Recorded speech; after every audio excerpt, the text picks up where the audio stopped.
Ini salah satu alasan yang mungkin banyak pemain keturunan tuh ingin membela Indonesia. Hamdan Hamadan akui ada pemain grade A yang bermain di klub besar tertarik dinaturalisasi timnas Indonesia. Tenaga ahli Kemenpora bidang diaspora dan kepemudaan, Hamdan Hamadan mengatakan ada seorang pemain grade A yang bermain di salah satu klub terbaik dunia ingin dinaturalisasi timnas Indonesia. Hal tersebut diungkapkan Hamdan setelah ada tudingan bahwa para pemain yang dinaturalisasi timnas Indonesia saat ini kualitasnya biasa-biasa saja dan tidak mungkin membela negaranya. Hamdan menambahkan pada waktu itu ada seorang pemain yang sangat diinginkan oleh pelatih timnas Indonesia, Shin Tae-yong untuk dinaturalisasi. Pihaknya pun langsung meresponsnya. Kemudian pemain yang diinginkan Shin Tae-yong itu diajak berkomunikasi dan menawarkan kewarganegaraan Indonesia. Namun, memang proses tersebut tidak selalu berjalan mulus. Tudingan soal pemain yang dinaturalisasi memiliki kualitas biasa saja pun langsung dibantah oleh Hamdan. Menurut dia, ada beberapa pemain yang memang memiliki kualitas. Bahkan tanpa harus menawarkan pemain tersebut secara terbuka ingin menjadi bagian dari skuad Garuda. Maka dari itu kekuatan sepak bola Indonesia perlahan mulai diakui. Dia menyebut terkadang ada ikatan batin dari para pemain keturunan ini sehingga hasrat untuk membela timnas Indonesia selalu ada. Namun terkait siapa sosok pemain grade A yang dimaksud oleh Hamdan belum diketahui identitasnya. Terkait naturalisasi yang gencar dilakukan PSSI, dapat sorotan dari legenda Ruli Nere. Sepak bola Indonesia, Ruli Nere memberikan pendapatnya terkait program naturalisasi pemain yang tengah gencar dilakukan PSSI. Menurut Ruli, program tersebut secara tidak langsung mematikan motivasi dan mimpi anak-anak lokal yang ingin bermain membela timnas Indonesia. Seperti yang diketahui, semenjak kedatangan pelatih Shin Tae-yong, PSSI cukup gencar melakukan naturalisasi pemain. Hal tersebut memang terbilang banyak dan membuat sejumlah pemain yang bukan naturalisasi pada akhirnya tersingkir dari skuad Garuda.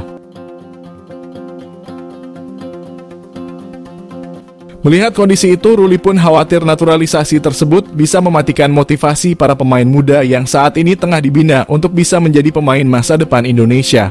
Sebab ketika latihan setengah mati, pada akhirnya PSSI justru lebih memilih naturalisasi pemain keturunan. Bagi Ruli, kehadiran pemain naturalisasi belum menjamin timnas Indonesia bisa berjaya. Namun ia pun menegaskan sejatinya ia tidak menentang program naturalisasi tersebut. Sebab bagi legenda timnas Indonesia itu, 1 atau 2 pemain naturalisasi boleh-boleh saja asal tidak terlalu banyak. Ia pun mengharapkan pemain naturalisasi yang direkrut harus yang memiliki level tinggi, karena jika tidak baginya untuk apa?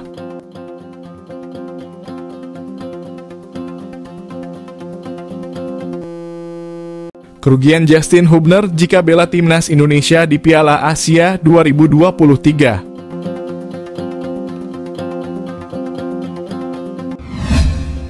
Selain masuk proyeksi skuad timnas Indonesia di Piala Asia, Justin Hubner juga menjadi andalan dari klubnya saat ini, Wolves U21.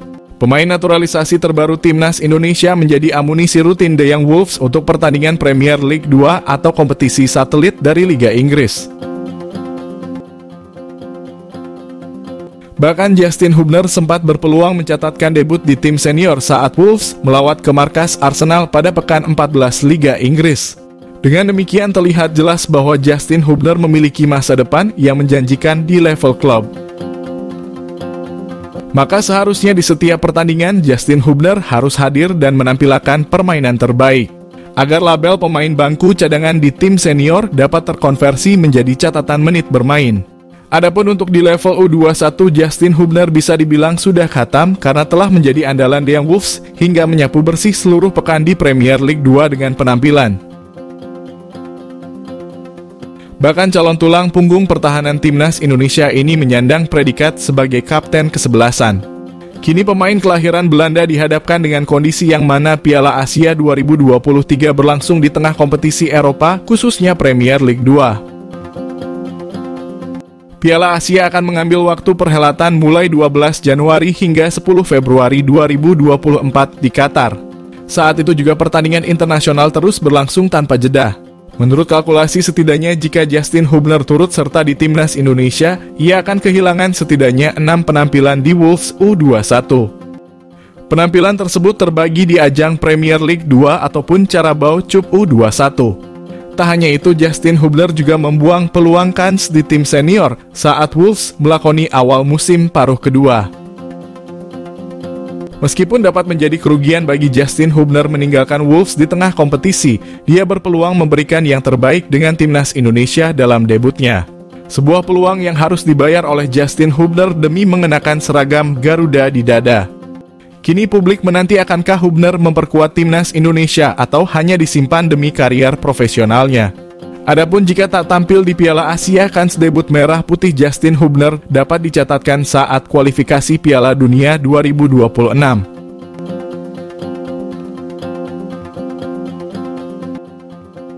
Konstruksi strategi STY di timnas Indonesia dan isu pemain titipan.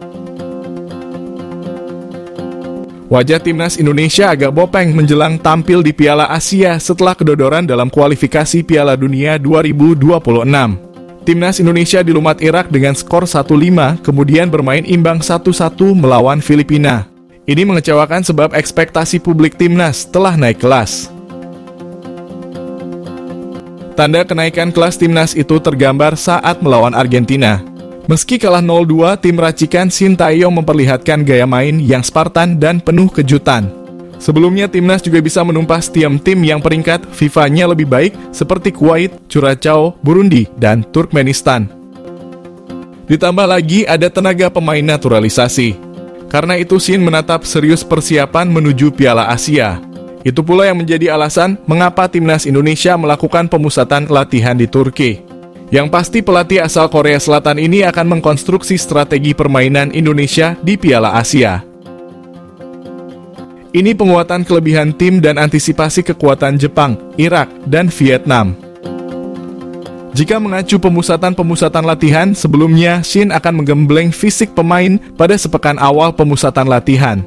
Bahkan latihan bisa 3 kali sehari. Setelah itu filosofi dan strategi permainan jadi penekanan.